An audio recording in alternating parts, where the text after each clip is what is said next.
अरे आप एक बात मुझे बताइए, आप अपनी हर मर्जी में अपने मनचाही बात में जनता को क्यों ऐड कर देते हैं? आपके सूत्र और आप जनता को जहां मर्जी ऐड कर देते हैं। आपने जनता के पास जाके सर्वे किया है? आपने बजट तो दिखा दिया, लेकिन बजट के दौरान आपने ये बताया है कि अगले महीने से जो गरीब लोग हैं उनको गेहूं चावल, वो गेहूं नहीं मिलेगा, चावल मिला करेगा, गेहूं मिलना बंद हो जाएगा, ये आपने बताया है।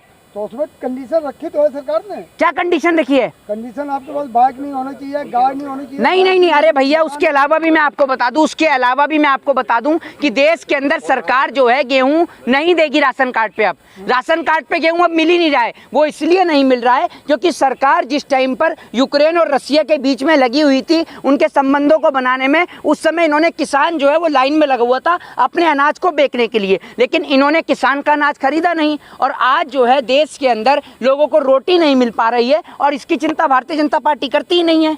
इसीलिए तो गेहूं को रोक दिया गया। अरे भैया गेहूं है ही नहीं तो रोकेंगे कहां से? ये तो बताइए, गेहूं अगले महीने से मिलेगा ही नहीं। तो आपको दिक्कत, आप रोक दिया तो आपको दिक्कत, आपको तो दिक्कत अरे रहती है हमेशा। आपका दिमाग खराब बराबर है क्या? पीवा के आते हैं घर से, सस्ता नशा करते हैं क्या आप? हैं आप किस तरीके के पत्रकार हैं? आज आपके अंदर अगर दम है तो सामने आ जाइए।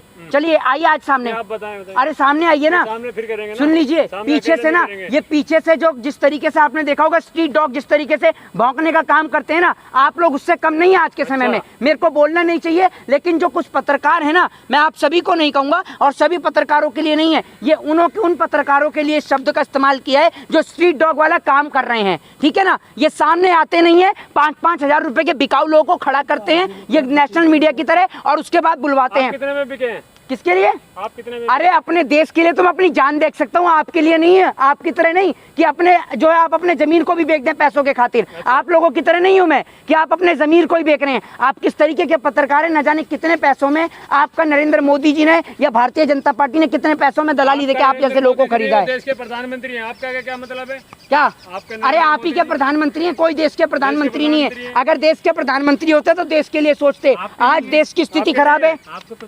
मैं प्रधानमंत्री पद की गरिमा करता हूं। मैं एक मिनट, अगर हमारे प्रधानमंत्री होते तो इस देश की जनता की संपत्ति बढ़ती ना, खाली अंबानी की, अडानी की। कोरोना के काल में इन लोगों की बढ़ी है। आप भी मेहनत करो। क्या मेहनत करें? हैं आप एक बात बताइए। नहीं, अंबानी टाटा बिरला सुबह उठ के क्या खेत में हल चलाते हैं? बिजनेस करते आप भी करो। कौन सा बिजनेस? तो 2-4 ही लोग कर रहे हैं, अकेले अंबानी अडानी कर रहे हैं बिजनेसमैन। अंबानी अडानी रामदेव जो ये कहिए भाजपा की दलाली करिए, भाजपा की चाटुकारिता करिए, उनको नतमस्तक होकर प्रणाम करिए, मोदी जी को कहिए मोदी जी देश के बाप हैं, है ना। उसके बाद आप पे पैसा आना शुरू होगा। ये काम आप ही करिए, आप ही लोगों को शौक रखता है। दूसरी बात ये कि जम्मू कश्मीर के अंदर आप लोगों ने देखा ही होगा कि किस तरीके से एक भारत माँ का बेटा किस तरीके से लोगों की जान बचाते हुए, मुदस्सिर अली शेख जिसका नाम है, उसने अपने प्राणों की आहुति दे दी, वो वीर गति को प्राप्त हो गया। जो लोग इस देश में हिंदू और मुसलमान के नाम का जहर घोलते हैं, उसके बाद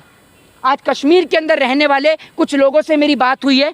उन लोगों का कहना ये है कि कश्मीर के लोगों को ये कहा जाता है कि कश्मीर का मुसलमान जो है वो गद्दार है, कश्मीर का मुसलमान पाकिस्तान के नारे लगाता है, ये कहा जाता है लगातार। लेकिन आज मेरी कुछ कश्मीर के रहने वाले आम लोगों से बातचीत हुई है, वार्तालाप हुआ है, तो उन लोगों का कहना ये है कि हम लोग मोहित भाई आप लोगों की तरह इसलिए नहीं बोल सकते क्योंकि अगर हम बोलेंगे तो हमारे को जो है यहाँ रहने वाले टेररिस्ट जो हैं वो हमारे को अपनी गोली का निशाना बना लेंगे। सरकार हमें वो प्रोटेक्शन, वो सुविधा नहीं देती है।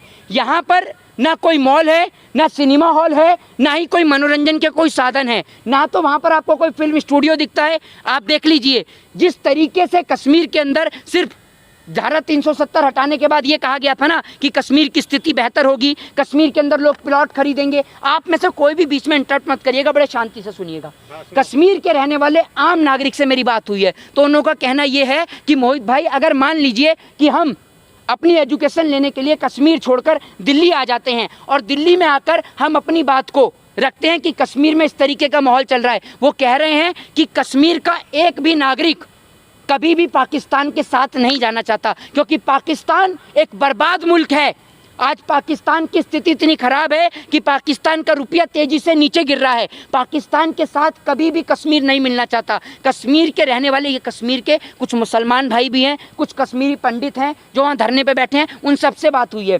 ये जो मैं आपको बता रहा हूँ ये कश्मीर के मुसलमानों ने कही है कि हम लोगों को ये कहा जाता है कि आप लोग बोलते नहीं हैं। असल में हम चाहते हैं कि कश्मीर जो है उसको भारत का ही हिस्सा बनाए रह जाए। हम पाकिस्तान में कभी नहीं मिलना चाहते। सरकार हमें प्रोटेक्शन दे, हमारे बच्चों को प्रोटेक्शन दे, हमें सेफ्टी से रखे। दूसरी बात ये कि सरकार यहाँ पर मनोरंजन के साधन खोले, सिनेमा हॉल खोले, मॉल खोले, जिस तरीके से हर जगह होते हैं। अगर यहाँ पर सिनेमा हॉल खुलेंगे, मनोरंजन के साधन खुलेंगे, तो सीधी तौर पे जो बच्चे आज जिनके अंदर जहर घोला जा रहा है, आज छोटे छोटे बच्चों के मन के अंदर वहाँ जहर घोला जाता है कि भैया हिंदुस्तान के अंदर आपके साथ ये हुआ वो हुआ। वहाँ के रहने वाले लोग आर्मी से बेहद प्रेम करते हैं, लेकिन कुछ लोग वहाँ पर ऐसे लोग हैं जो सिविलियन के बीच में आते हैं, सिविलियन के बीच में आते हैं और वो टेररिस्ट होते हैं। ये मैं आपको कश्मीर की बता रहा हूँ, कश्मीर के लोगों से ही आज मेरी बातचीत हुई है। तो वो लोग जो हैं वो टेररिस्ट होते हैं। जी 370 हटने के से पहले वहीं के लोग सेना पे पत्थरबाजी करते हैं। मैं आपको यही बता रहा हूँ। तो यही मेरा सवाल था जो आपने सवाल किया। मैंने ये कहा कि आप लोगों के लिए एक मेमोरेंडम कहा जाता है कि कश्मीर के लोग तो भारतीय सेना के ऊपर जो है पत्थरबाजी करते हैं। तो उन्हों का कहना ये होता है कि मोहित भाई, हम लोग कभी भी कश्मीर की आर्मी पर, जम्मू कश्मीर की आर्मी पे हम कभी भी पत्थरबाजी नहीं करते, हम कभी भी बीएसएफ पे पत्थरबाजी नहीं करते। तो मैंने कहा ये जो फुटेज आती हैं, ये जो वीडियोस आती हैं, कहाँ से आती हैं, ये कैसे आती हैं? कश्मीर की तो फुटेज और वीडियोस हैं।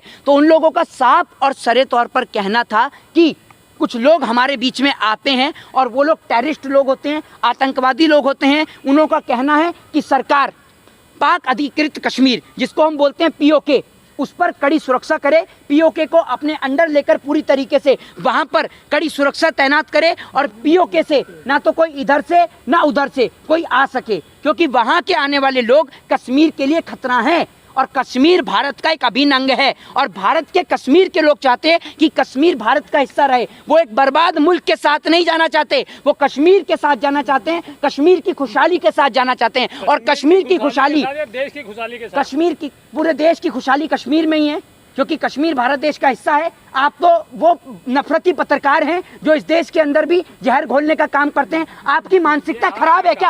आप पागल हैं क्या? है आपका काम है क्या है आपका? ये बार बार कश्मीर की सेना, कश्मीर की सेना एक किसी राज्य की होती है। तरीका है क्या? यही तरीका है मेरा, यही तरीका है मेरा, यही तरीका है मेरा। जवाब दे रहे हैं। अरे आप ये हैं, सेना पूरे देश की होती है, किसी राज्य की होती है। आप बार बार कश्मीर क्यों नहीं होती है? क्यों नहीं होती है? आपको नहीं पता बटालियंस कहाँ कहाँ की होती है, किसकी जगह की होती है? आपको नहीं पता है? राजपूत रेजिमेंट की, एक मिनट, राजपूत रेजिमेंट नहीं है, वो किसी एक राज्य के लिए करती है, किसके लिए? पूरे देश के लिए करती ना, देश की बोली जाएगी ना। अरे तो एक मिनट, अभी अरे इन सरदर्द नफरती चिंटू पत्रकार को बताइए कि जब यहाँ बात हो रही है कश्मीर की, तो जो आर्मी कश्मीर में लगी हुई है तो कश्मीर की आर्मी कहा जाएगा, ठीक है ना? मतलब कल दिल्ली में आर्मी लगे होगी तो दिल्ली की आर्मी बोलोगे? दिल्ली यही बोला जाएगा कि दिल्ली, अरे यही बोला जाएगा कि दिल्ली के अंदर जो आर्मी खड़ी है देश की होती है। अरे ये नफरती पत्रकार हैं भैया, सुन लीजिए, सुन लीजिए, अरे सुनिए सुनिए सुनिए, सुन लीजिए, अरे सुनिए, एक मिनट रुकिए। आपका चैनल इस प्रकार की चीजें पसंद करता होगा, ठीक है ना? आपके चैनल के व्यूज उठा के देखे मैंने, किस तरीके का नफरत आप फैलाते हैं। अच्छा। सुन लीजिए, अगर आपको नहीं सुनना ना, आपको मैं जानता हूं कि सुन लीजिए, ये देश के अंदर उस तरीके के पत्रकार हैं जो नहीं चाहते कि कश्मीर भारत के साथ मिलकर रहे, क्योंकि कश्मीर भारत का एक अहम हिस्सा है और भारत का, चुप रहिए, भारत बनेगा, भारत बनेगा, भारत बनेगा। मनोहर लाल खट्टर के, ये मिल गया मनोहर लाल खट्टर का चेला। मनोहर लाल खट्टर बोल रहे हैं ना कि वहाँ भाजपा वहां तक पहुंचेगी, ये मनोहर लाल खट्टर का चेला कह रहा है कि क्या कहते हैं, अब जो पाकिस्तान तक पहुंचेंगे। पाकिस्तान का हमने टुकड़ा कर दिया, पाकिस्तान से हमें लेना देना नहीं है, पाकिस्तान से आपके घर में भी बिरयानी पहुंचती होगी, क्योंकि मोदी जी से संपर्क करने वाले हर एक आदमी के पास पहुंचती है बिरयानी। और सुन लीजिए, सुनना है तो बड़े शांति के साथ सुनिए, ठीक है ना? आप ये देश में जो नफरत का जहर घोलते हैं ना, कश्मीर का आज हर एक आदमी चाहता है कि जिस तरीके से भारत के तमाम राज्यों में खुशहाली है, कश्मीर में भी खुशहाली रहे। वहाँ इंटरनेट के जो साधन हैं वो अच्छी तरीके से उपलब्ध कराए जाएं, वहाँ पर सिनेमा हॉल खोले जाएं, वहाँ मॉल खोले जाएं, वहाँ पर इंटरटेनमेंट के साधन हो, ताकि वहाँ का बच्चा भी जो है वो एजुकेशन की बात करे, अपने मनोरंजन के लिए सिनेमा हॉल देखे। और ये लोग, कुछ लोग जो आपको बता दूं, जो इस तरीके के नफरती पत्रकार जैसे लोग हैं, वहाँ पर कुछ लोग आते हैं नफरती लोग, वो नफरती लोग आकर कहते हैं, चुप रहिए, पहले कान खोलकर सुनिए, वरना इस तरीके का इंटरव्यू अपना बाहर जाके करिए। आप इनको बाहर निकालिए, सुनिए तो आप मेरी बात को सुनिए। तो कुछ नफरती लोग, अरे चुप रहिए, चुप रहिए, अरे चुप रहिए, चुप रहकर सुनिए, ठीक है ना? चुप रहकर सुनिए। ये जो नफरती लोग जो हैं, ये नफरती लोग आते हैं और आकर वहाँ पर कहते हैं कि भैया इस्लाम के अंदर टीवी नहीं लिखा है, इस्लाम के अंदर सिनेमा हॉल नहीं लिखा है, जबकि पाकिस्तान के अंदर तो बॉलीवुड की, पाकिस्तान में शूटिंग भी होती है, पाकिस्तान में सिनेमा हॉल भी चलते हैं, लेकिन वो पाकिस्तानी लोग हमारे कश्मीर में आके हमारे कश्मीर के लोगों को बरगलाने का काम करते हैं। लेकिन कश्मीर का आज हिंदू मुस्लिम सिख ईसाई एक है और सरकार से गुहार लगा रहा है, और हम इस मामले में सरकार के साथ खड़े हैं कि सरकार कश्मीर को लेकर, चुप रहिए नफरती लोग, अरे नफरती लोग चुप रहिए, नफरती चिंटू चुप रहिए। कश्मीर को लेकर मैं इनके सवाल का कोई जवाब नहीं दूंगा, आप चिल्लाइए।